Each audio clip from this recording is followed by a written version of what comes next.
आज जैसा कि आप देख रहे हैं मंच पर हमारे साथ देश के करोड़ों युवाओं के प्रेरणा स्रोत और शिक्षक अवध ओझा जी साथ में बैठे हैं। बहुत खुशी की बात यह है कि आज से अवध ओझा जी आम आदमी पार्टी ज्वाइन कर रहे हैं।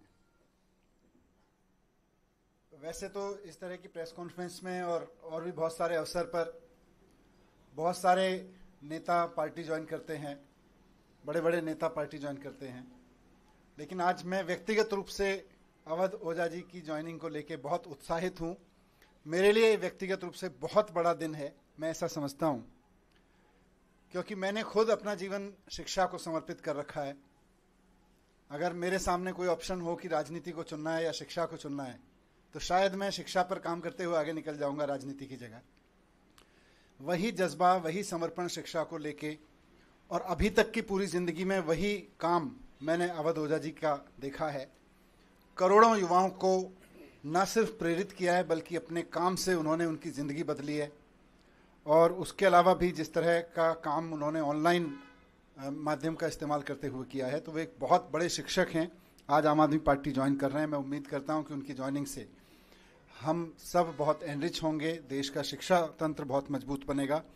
मैं माननीय अरविंद केजरीवाल जी, हमारे नेता और राष्ट्रीय कन्वीनर से अनुरोध करता हूं कि श्री अवध ओझा जी को फॉर्मल ज्वाइनिंग करा के पार्टी में उनका स्वागत करें।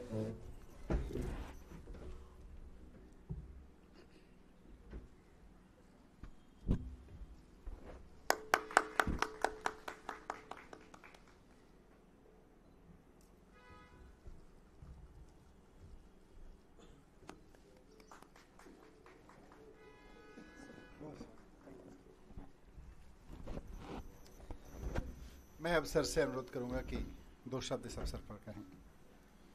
अवध ओझा जी। जय हिंद फ्रेंड्स। सबसे पहले मैं आम आदमी पार्टी और आम आदमी पार्टी के सर प्रमुख अरविंद केजरीवाल जी, मनीष सिसोदिया जी, सबको सहृदय से धन्यवाद देता हूं कि उन्होंने मुझे राजनीति में आकर शिक्षा के लिए काम करने का अवसर दिया है।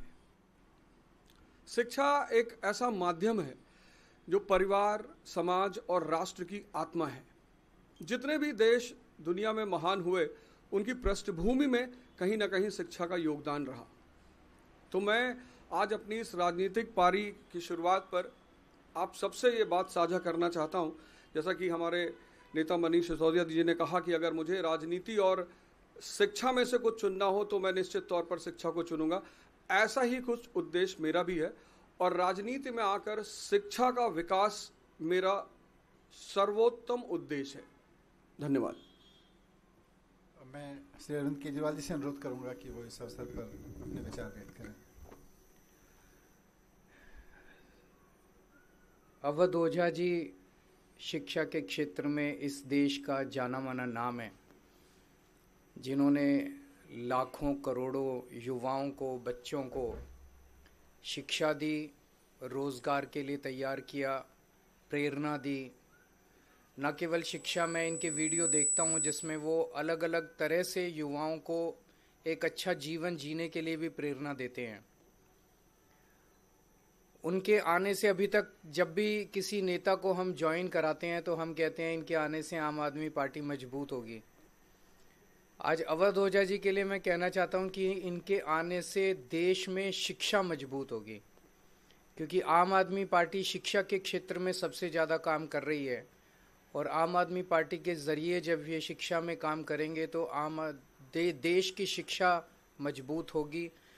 और राष्ट्र निर्माण में शिक्षा का सबसे बड़ा महत्व है, तो राष्ट्र निर्माण मजबूत होगा एक तरह से। हमारी कोशिश ये रहती है कि जिन क्षेत्रों में आम आदमी पार्टी, जो आइडियोलॉजी हमारी है, भ्रष्टाचार निरोधक, शिक्षा, स्वास्थ्य, इन क्षेत्रों में जो भी अच्छे लोग हैं जो काम कर रहे हैं, उनको राजनीति में लाया जाए ताकि राजनीति में आके वो अपना और ज़्यादा योगदान दे सकें। राजनीति में आने से पहले हम लोग भी एनजीओ में काम करते थे, मैं, मनीष जी, और एनजीओ में रहते रहते हमें लगने लगा कि एनजीओ के ज़रिए राजनीति के बाहर एक लिमिटेड तरीके से काम कर सकते हैं, इतना ही काम कर सकते हैं।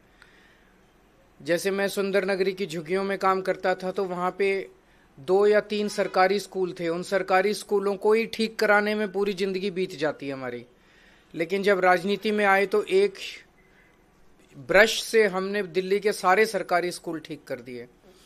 तो अवध ओझा जी अब जब राजनीति में आए हैं तो वो शिक्षा के क्षेत्र में, रोजगार के क्षेत्र में खासकर एक बहुत अहम भूमिका निभाने वाले हैं, जिससे दिल्ली को और देश को बहुत फायदा होगा। तो मैं तहे दिल से अवध ओझा जी का पार्टी में स्वागत करता हूं।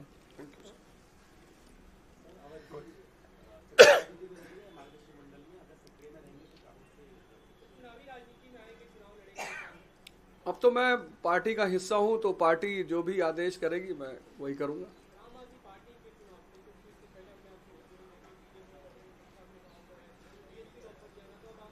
आपने आम आदमी पार्टी की जो शिक्षा का विकास धारा है, सिर्फ उसमें एक आध पॉइंट अगर आप देख लें कि 97% रिजल्ट है 12th का गवर्नमेंट स्कूल का। एक साल में तो 99% आया था। एक साल में 99%। 2015 में सिर्फ 15 लड़कों ने, गवर्नमेंट स्कूल के लड़कों ने IIT मेंस क्वालिफाई किया था। इस बार 783। और मेरा यही कहना है, मैं तो हमेशा ये नारा देता हूं कि शिक्षा शेरनी का दूध है, जो पिएगा वो दहाड़ेगा। और डॉक्टर सर्वपल्ली राधाकृष्णन जी कहते थे कि 2 क्षेत्रों में देश के अच्छे दिमागों को आगे बढ़ना चाहिए, एक शिक्षा और एक राजनीति।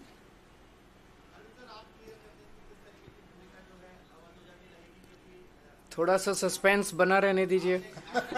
आने वाले दिनों में रोल आउट करेंगे, आपको बता देंगे, सबसे पहले आप ही को बताएंगे। Thank you. Thank you. Thank you.